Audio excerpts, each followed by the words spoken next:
In this episode, we're going to Normandy and we're going to try to discover a little bit what is the secret behind this Normandy style of food. And if you've never been to Normandy, as you can see on these pictures, there's plenty of beautiful sites to visit, including, of course, the Mont Saint-Michel and the beautiful port of Honfleur. But what exactly is Normandy style cooking? If you want to recreate it at home, well, there is something you need to know, and this is called the Big Five. Now, these are 5 ingredients that sit at the core of every single recipe from Normandy. It's a bit of a secret that they use for centuries, and this is what has really defined the entire cooking style in their region. So if you want to truly cook Normandy style, you need to know what these ingredients are, which is what I'm going to show you, and how to use them in different dishes. Sometimes you use one, sometimes two, sometimes it's a mix of both. There's all kinds of little techniques, and once you get started, you're never going to stop. Let's go. Now, if at any point in time you want to cook something that is labeled as Normandy style, you see the name Normandy in the recipe, you need to think of these 5 ingredients and ideally have them in your pantry. You need to know also that Normandy style cooking is very apple-centric. Okay, the signature flavor profile is really kind of apple orientated, as you will discover in the recipe we'll be making in the next few videos. So apples, they are the acidic tart kind of type that holds very well while cooking. They are peeled, they can be quartered or thinly sliced, either used raw or sometimes thinly sliced or quartered, but pan fried first in butter before being used in all kinds of dishes. That means meat dishes, sometimes seafood dishes, and even desserts. It doesn't matter what dish you're making, there can be apple in these recipes. Now, the key ingredient number 2 is apple cider. Typically in Normandy, we've got apple, they're pressed and turned into apple juice, then fermented, and that yields to this, which is an alcoholic beverage. It is fizzy, and typically you need to have the one from Normandy, but I bought one locally here. You can have any types of dry cider with about 4 to 5% alcohol. So if you've never seen it, and it's just in a bottle, I'll try to open that one on here just to show you the color. Okay, it is a nice kind of golden color. You can drink it as is, and this is typically used as a cooking liquid. It doesn't really replace stock, but it kind of replaces the wine that we use typically in other recipes in French cooking. So think of it, when you use white wine and red wine, in Normandy cooking, you use cider instead. Cheers.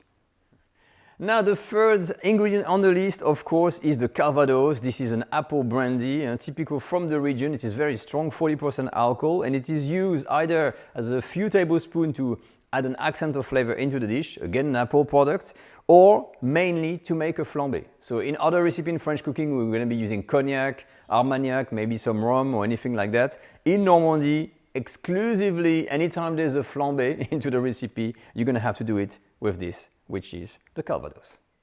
The fourth key ingredient is, of course, the cream. The cream, yes, there's an air of déjà vu. We use it a lot in French cooking, but in Normandy, really the use of cream is omnipresent because Normandy is a bit of the HQ of cream. So most of the recipe are going to be calling for liquid cream. This is a pure cream. There's no stabilizers, there's no thickeners or anything, or crème fraîche, which is that kind of form. It's a very solid, kind of semi-solid kind of cream. But if you're not in France, it's going to be very hard to find, so I would not stress about it. You can use liquid cream of good quality for anything, anytime a recipe call for cream. And now for the last obvious ingredient. And to finish the list of the Big Five, of course, butter. It is one of the key ingredients in French cooking, but Normandy has got some excellent butter over there, and the recipe sometimes called for salted or unsalted butter. What you need to know about butter and Normandy cooking is that there is no replacement. They never use olive oil, they never use standard oil, any fat that you need to use to cook stuff. It is only butter, so keep this in mind. You need a very good quality butter, ideally a French butter, if you can get it. But now, we've seen the list. It is time to go through a practice because I really want to show you through a recipe that we're going to be making now, how these ingredients I'm showing you are so important and how they are used in the real world. So put your apron on and let's get started. And now for the cooking demonstration. So to really showcase what I've talked about and the 5 key ingredients, I've picked a recipe, a classic called the Fillet porc. This is the Fillet porc, the pork fillet à la Normande, aka pork fillet Normandy style. The good thing about that recipe, it uses all of the Big 5 ingredients I've talked about. It's not always the case. Sometimes it can be just 1 or 2, but this one has got absolutely everything that we've seen. We've got apples on here, and they've been peeled and cored and cut into 8 pieces, like small little thin wedges like this.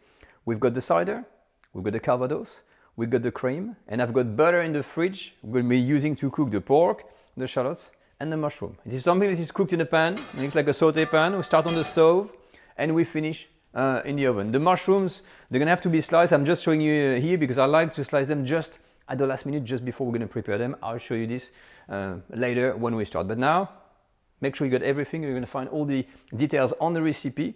Have the pan ready, and let's get started. We're gonna start here with the pork fillets. Okay, so the pork fillet, they're about 400 grams each, and they've been trimmed of the excess fat and removed all the sinew. And you're gonna season them, so I'm just doing one side and then the other. A bit of salt, a bit of pepper, like we always do. If you want, you can add some flour and roll them very lightly in flour, and that can really prevent any sticking to the pan and to thicken the sauce afterward, but I'm gonna do without. Now to make things easier, I have cut the fillet in two, so I've got 4 portions. And this is for 4 people, around 200, 250 grams of meat per person. So to start with, we're going to take a sauté pan, and we're going to use a medium to medium-high maximum, and we're going to use, of course, butter, so plenty of it, to start. And the key not to burn the butter here is to use plenty of it. And if you use too little, it's going to burn very fast. But here, we use plenty, so a good 30 grams. Perfect. When the butter starts to be nice and hot, I'm adding these. And I'm reducing my heat to medium, maximum. So I'm about, what, 2 minutes on one side. I've got a bit of color. I'm going to turn everything. Okay, it's just a light coloring for those. And then onto the other side. Perfect, so about 6 minutes in, something like this. And from here, typically you add the Calvados. So you can try to do a flambé, but you don't have to. I'm going to try to see if it ignites. Whoop, it does. Move them around, and don't worry, it's gonna reseed very quickly. And then after that, we're gonna add straight off the cider. So the whole bottle. Up. That's gonna cool down the temperature. I'm gonna deglaze and bring this to a gentle boil again. So now we've got a light boil that is back, and all what we need to do here is to simply add the apple. So I've drained the water out. You see there's some slight coloring on the apples. You can use, I've used 2 apples. Typically you can use up to 3 apples, but I think 2 is enough. So you can see the apples here, they are not pre-cooked or anything like this. They're raw, and I'm putting them in. And now we need to cook this into the oven. Okay, so I'm gonna just wait for this to, slightly boil again. Then I'm gonna turn the heat off, and I'm gonna put this into the oven covered. So you're gonna have to preheat your oven at 180 degrees Celsius. And I'm going to cook this for about 20 minutes. So I've got my light boil, it's perfect. I'm turning the heat off. The oven has been preheated, lid on, and that goes in the oven for 20 minutes. As soon as the meat is in the oven, you take a pan, you can take a non-stick, and we're going to be pan frying the mushroom, or saute the mushrooms. You can use a non-stick pan if you want. I've got all my mushrooms. So they've been sliced, as I said, last minute. And I'm doing this before the shallots, because if you do the shallot first, they're going to burn, and by the time the mushrooms are cooked, they're going to be totally burned to a crisp. So here you start with the mushroom first to start with the coloring. So you can see this style of cooking, the Normandy style, is very straightforward. You've seen I didn't do anything super complicated. We only have some mushrooms and shallots, to add some extra flavor, but that's about it. It's not nothing complex. Good news, my mushrooms are running water, meaning they're good quality. It doesn't happen all the time. So we're going to wait until it evaporates, and then we get some coloring going on this. Now, as soon as the water is gone, it starts to be nice and buttery, I'm adding the shallots now. Okay, and I'm mixing that in. And that's going to be just giving me time to cut the mushroom and cook the shallot in the same time. Perfect, so I'm reducing my heat to very low. You see my shallots are starting to overcook slightly, but I've got some coloring in the mushroom. I'm going to turn my heat off. That's it. You reserve this on the side, keep some life in the mushroom. You don't want them totally dry. So some coloring, nicely cooked shallots, plenty of taste. So my meat is out of the oven, so be careful not to burn yourself, with the handle here. So I've got a towel in here. And immediately, I'm going to scoop off the meat and reserve it on a tray with the apples. I'm going to start to make the sauce. So look at this beautiful meat with the apples. I've got a piece of foil, and immediately, I'm putting this here.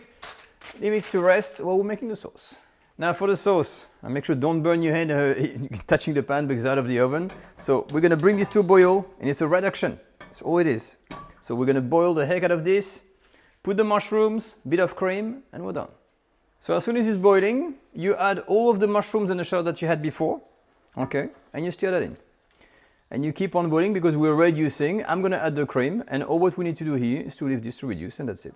Now the cream about 100 ml, something like this, but really you want at least 35% minimum of fat. And this one I think has got 40%.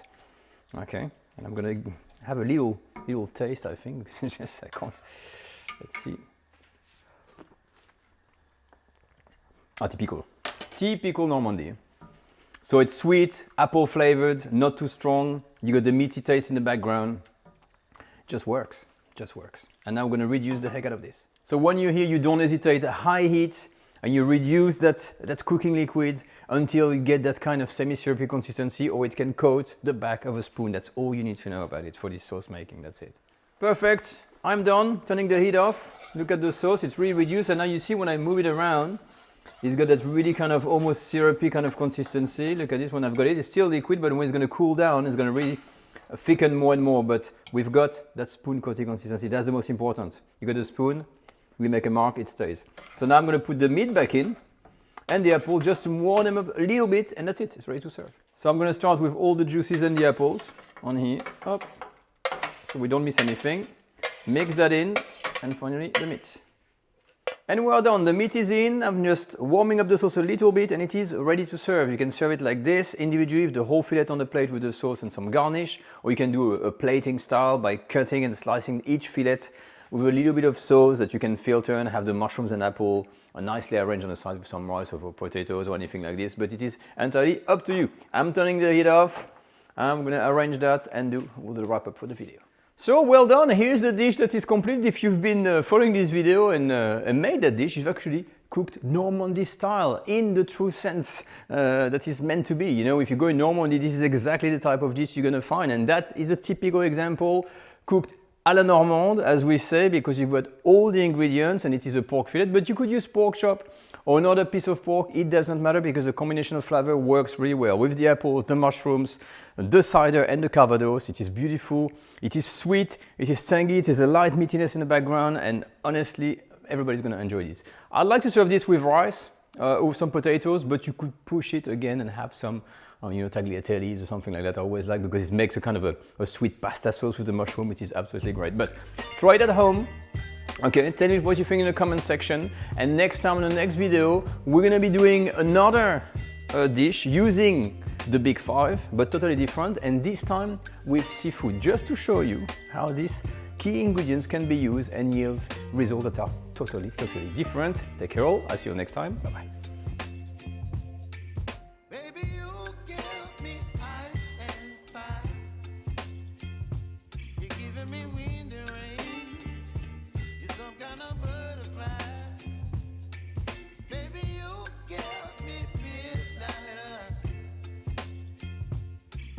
My appetite, don't leave me here high and dry.